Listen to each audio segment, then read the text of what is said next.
BBC Radio Derby. Knowing what I know of his background, that's not a million miles away from my next guest, actually. My lunch guest today is Clive from Melbourne. Good afternoon. Good afternoon, Ian. How are you? I'm very well, thank you. Very well. A little bit nervous. Oh, don't be. I've been mucking about all day because I had to ask if I'm allowed to say the name of your company. Yes. If I play the sound effect, I can say black ass, apparently. So there you go. It's a black donkey. Yeah, it's exactly. It's on the picture and everything. It's on the logo, isn't it? Black Ash Jerk Company. Yes, indeed. Nice to meet you. The reference I was making to the railways, by the way, your dad worked on the railways, didn't he? He did, yeah. British He came over to London with the Windrush generation, and 1957. 57, yeah, came over up to Derby in 58 from Jamaica. Absolutely, yeah. And then my mum came over in 58. When he could afford to bring her. I had to save up some money. Wow. Yeah. So got to Derby, worked for British Rail. And Mum was pregnant with my eldest sister, so she was, I can't remember, 6 months pregnant or whatever. Dad went to work one day and had a terrible accident and ended up losing his legs on the railway. So, I was reading your questionnaire and I got to that bit and it was a bit, whoa. Yeah, absolutely. Got hit by a carriage. That's right, yeah. So a runaway carriage and knocked him down and took his legs off. But... never let it stop him. Always. And this is what struck me reading about your childhood. So I guess you only ever knew him without the use of his legs. Yeah, absolutely, yeah. But didn't think anything of it really. That's all we knew. And amazing man. Never let it stop him. Always doing something, gardening, whatever. Yeah, really good guy. You wrote about how you go on like trips to the seaside, but you couldn't come on the beach, so just watch you guys playing. Yeah, and that's the type of chap he was really.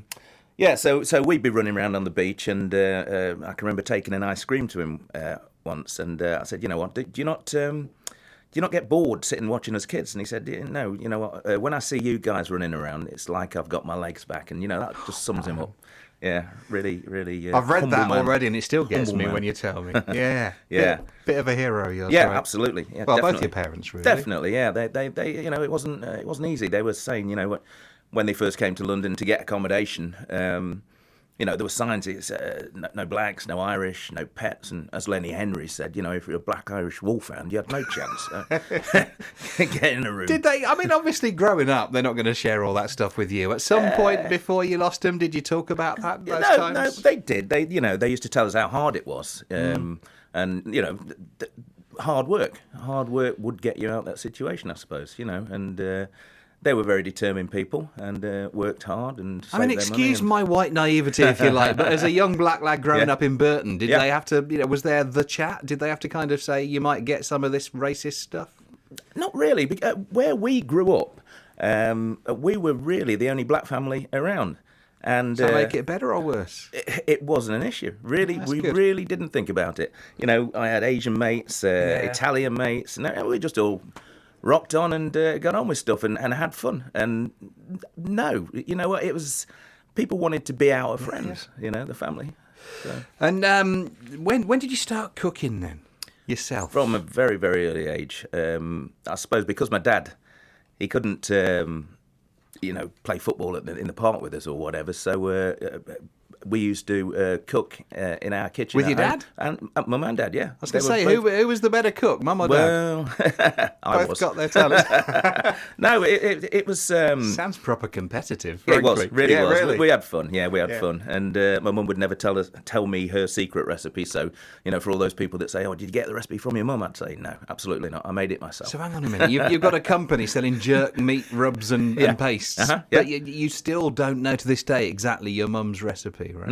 No. She'd say to me when I'd ask what she'd put in, she said, "Why are you asking? Don't you like it?" And so it was it was friendly banter. So I learned a lot off my mum and dad. So yeah. How often growing up would you eat jerk seasoning? Probably twice a week, Sundays all the time, as well as that, there's great fish dishes you can have, Jamaican fish dishes, so because it's not just, if you like, the classic jerk you do, we should say, with your business, is it? You've got sort of lemon and herb stuff. And So for me, it's, I was born here, West Indian background, so it's nice to... fusion. I love fusion.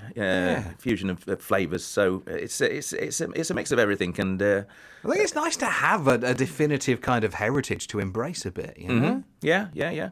Yeah, I've been back to Jamaica quite a few times. When you say back, I mean you're born here, but I've been to Jamaica a few had times. some good food there. Absolutely, and around the world. My other job started with. I was going to get to that. You've been air crew, haven't you? Yeah, like 30 years. Cabin crew. Yeah. So we'll talk all about that. So enjoy cuisine from all over the world. It's quite a passion of mine. You like your food, I like my food, but I look like this, and you you tell? look fit. No, compared to me, doing all right. I should say, I was just telling you when he came in, I had because the great thing, this is a man who knows how to work meat, right? Okay, so we booked Clive to come in, and this little box of goodies turned up in the office the other day. So last night I had some chicken that I'd sat in a tub in the Kick-Ass jerk marinade paste for marinating for 24 hours. Fried that up.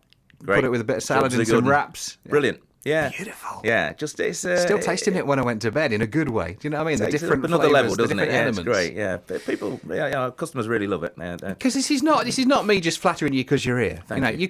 You can buy stuff, can't you? Yes. That's I don't know. It's a bit monotone. So for me, when I was cooking and buying the shop bought stuff, it was either really salty, too hot, not hot enough, or not enough flavour. So I've worked really hard. I think that's what this did for me. I mean, I probably haven't tried enough Jamaican cuisine, but for me, compared to other stuff I've bought from the supermarket, there was more complexity going on. Absolutely, yeah. It's we don't just mix it up. It's what we do with the peppers and what I can't tell you. What do you do with the peppers?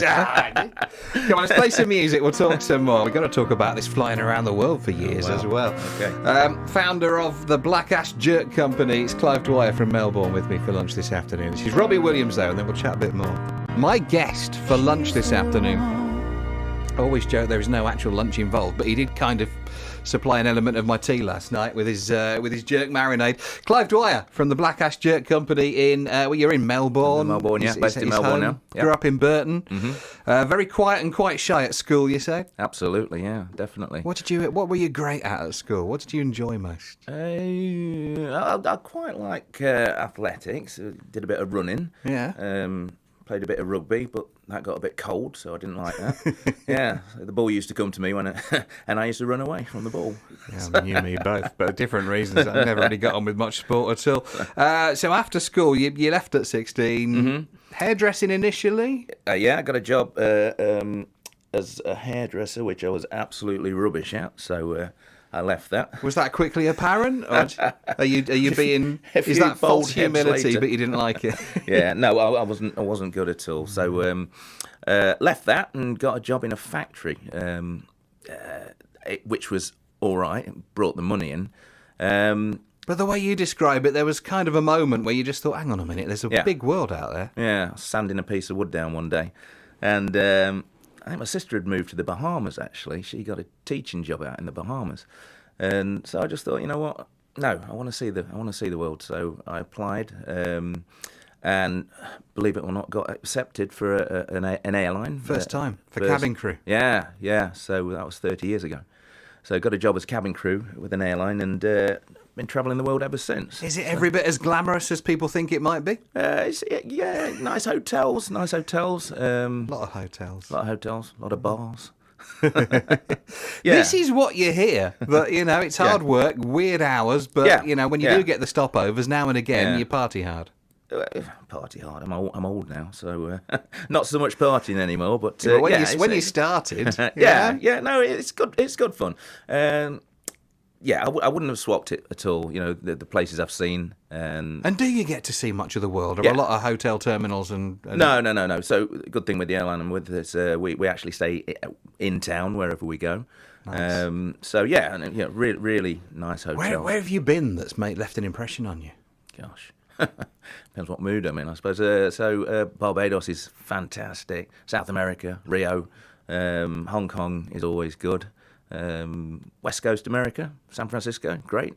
Must have tried a few flavours as well. Yeah, absolutely, all over the place. Yeah, which you take all that back and try and it's just great. Everybody should travel. Everybody should taste, a bit of the world. I always ask this question. You don't have to tell me, but I'm always nosy about this. How did you meet Teresa, is it? Teresa? Your wife? Yeah. No, so it's fiance. Fiance.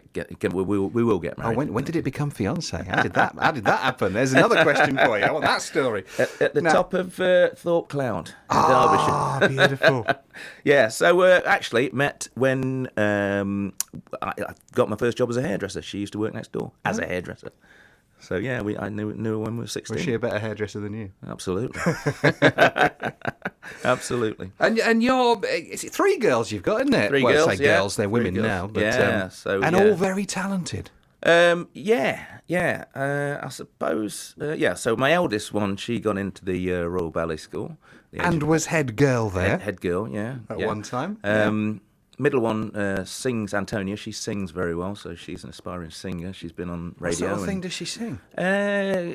Jazzy, kind of Ella Fitzgerald-y, kind of. Oh, yeah, wow. she's very, very proper good. vocal stuff. Yeah. And youngest one has just landed in Australia, so she's gone to Australia for a year now. But they all got scholarships for schools, just by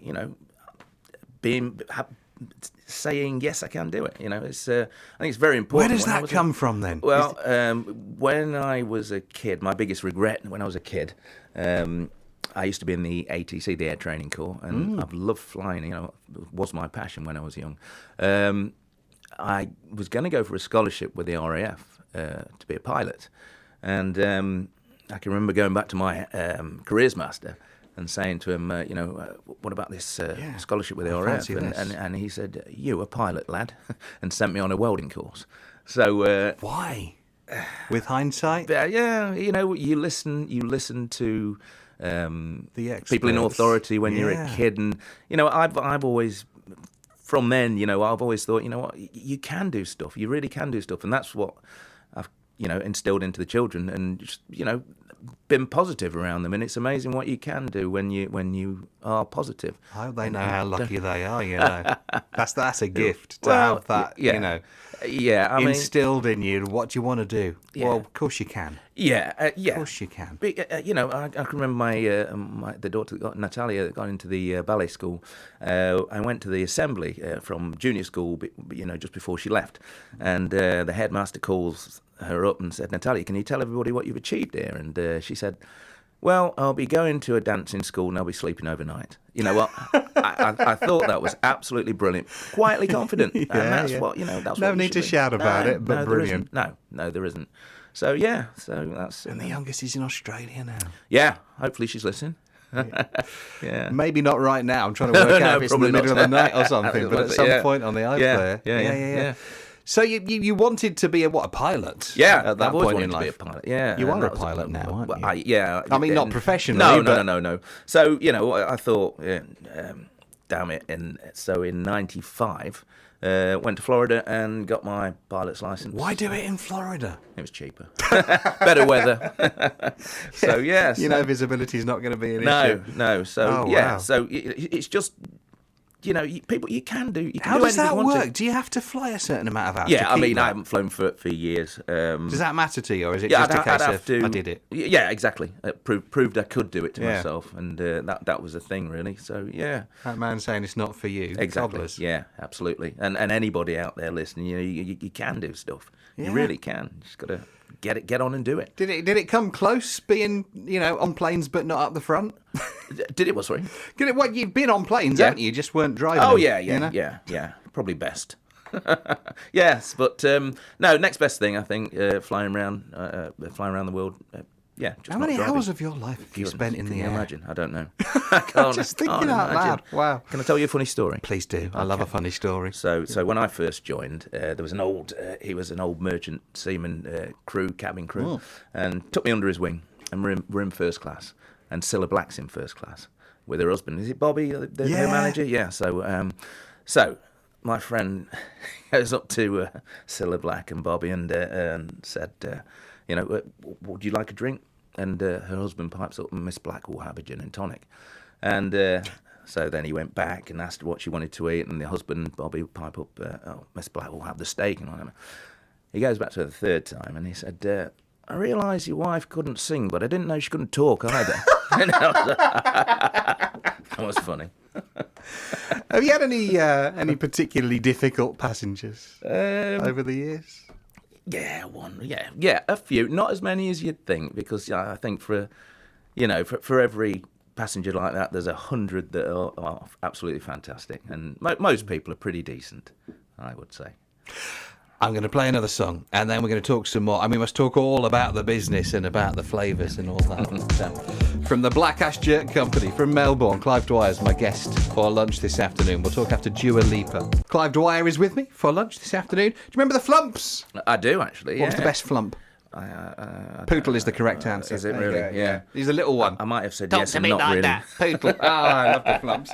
I say Clive Dwyer. Clive Dwyer is Clive's name. Although if you look at the Black Ash Jerk Company, which is his company website, it's Clive Lacelle. Lacelle. It's your middle name, isn't it? Sounds very Hollywood, doesn't it? Yeah. Sounds good. Yeah, I've had it off all my mates when they've heard I was coming here. Why did you go with that? Because it just sounds good. So It's so is it actually my middle name? So so Clive. It's not lying. No. Martin Dwyer is my full name. Yeah. Where's the Lacelle come from? So it was a mate of my dad's in Jamaica. His name was Lacelle, and he liked it. So It's a cool name. there you go. Do you know anything about the original Lacelle that you were named after? He was a mechanic mate of my dad's. That's all I know. Yeah. So but there you go. It is really my name. So come on, talk me through it. We can see the origins of the business. I can see that obviously, you talk about loving being in the kitchen, cooking with/against your mum and dad's, but at what point in your life did you think, maybe do this professionally? Yeah. And why? Cooking a lot for myself, and as I say, buying the shop bought stuff. And I used to I ended up making my own marinades and things. So I thought, if I can scale this, I like it. I think other people might like it. It's a lovely, noble thought, but come on, there's so much involved in getting from I've made this at home in the kitchen to look at this product with packaging and absolutely. Well, I go back to my dad and. You have to start somewhere, and tenacity. I think I get from my mum and dad. You just, if you've got an idea, go for it. It's exactly this thing you were talking about instilling in your daughters. Of course you can. If you want it, you can. If you look at the big picture, sometimes it can overwhelm you. If you section it off and chunk it off and think, right, okay, I've got to do that to get there, and just take it bit by bit. You'd be amazed, when you do actually stop and look around where you have actually, not that I've got, risen the dizzy heights, but a long way to go. But you can get there. So last night I had one of your pouches of marinade and some chicken. Right, I suspect you wouldn't have served it the same way as me. But in terms of the flavour, how similar is that out of a packet that you've now got coming out of a factory somewhere? How similar is that to if I came round yours for a bit of jerk chicken and rice and peas? If it came out of a factory, it's my product. Yeah, the same, because it's scalable. Everything I've done is scalable, and it's just about increasing the numbers. How did you finalise a recipe? 5 years. 5 years of hard work, yeah. And it was literally... and who's helping you taste and come to a conclusion? The kids, the family. Family, friends. And, honesty, if it wasn't right, I want to be told. But it was literally buying, bits of chicken breast or bits of fish and trying it, chucking it in the bin, trying it again, and literally doing that for 5 years. To finally get it down. Is there a lot of tedious fine-tuning, or was there a eureka moment? I think, there was a eureka moment on all the flavours. And because there are a variety of strengths and different sorts, and one's for fish. And, so the marinade's a variety of strengths, and the rubs are different flavours. We've got spicy garlic, lemon and herb. We've got a Caribbean fish rub, and then we've got the jerk rubs as well. So I always say, if you haven't got time to marinate, if you use the rubs, they're instant flavour.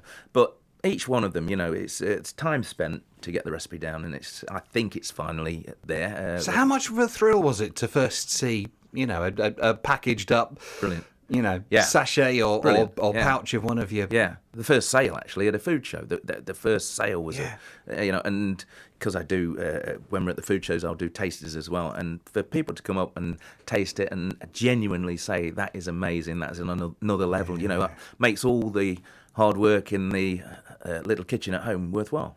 And so, Where do you want to go with it? I Because you're mainly selling at food shows and online and that at the moment, aren't you? And so locally? next thing is retail outlets. Yeah. If anybody's listening out there and they've got any ideas, I'm all ears. Mr. Tesco, Mrs. Sainsbury, any of them Exactly. people. Any of those, yeah. I would like to get it eventually, go to export market or get it produced in the States. Also, my thing is to bring Caribbean food to the forefront. I mean, you can go out and you can get an Indian, you get an Italian, you get Chinese. Everybody knows what that is.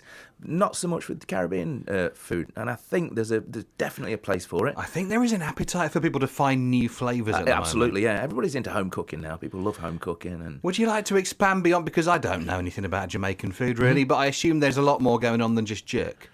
Yeah, there is. There's curries, Jamaican curries, which not a lot of people know. And Would you like to expand, or are you going to focus on what you know? I will expand. What Yeah, you've but done, I will expand. Focus on this for now. There is. I'm looking at table sauces, drizzle sauces to come out next. But yeah, it's put Jamaican or Caribbean food on the map. I'd like you to be able to go out in the high street and get Caribbean food. Because there's definitely a market for it. Restaurants? Yeah, well, Are there there must be Caribbean restaurants. Well, there is a. Is there a Jamaican chain? I can't think of any.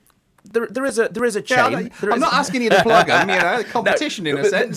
It's great. They're great. Yeah. But it's not to me. It's not authentic. They're really good. They're nice inside. Do you do a lot of going out and like finding new products that say they're jerk seasoning and trying them again? Yeah. No. I do, and yeah, you know what? Fair play for people.